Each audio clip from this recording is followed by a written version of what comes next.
నీ ఇష్టాలను, అభిప్రాయాలను ఆయనకేసి రుద్దొద్దు భగవంతుడికి.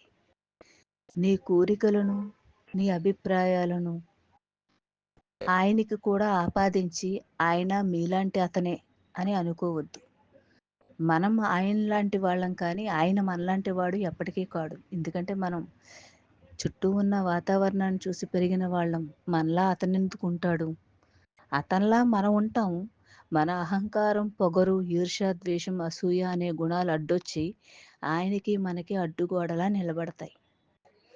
ఇంకొకటి, నీ ఇష్టాలు ఆయన తీర్చాలని బలవంత పెట్టొద్దు. ఆయన ఇష్టాన్ని గౌరవించే అంత దృఢ సంకల్పాన్ని, ధైర్యాన్ని నువ్వు కలిగి ఉండు. నీ వాళ్ళు అనుకుని అందరి చుట్టూ వెంపర్లాడుతూ తిరక్కు. నీ వాళ్ళుగా అతను ఎవరిని చూపిస్తే వాళ్ళతో బాధ్యతగా, మర్యాదగా నడుచుకో. నీతో ఉంటున్నారని నిర్లక్ష్యంగా చూడకు. ఎల్లకాలం నీతో అందరూ ఉండాలని కోరుకోకు.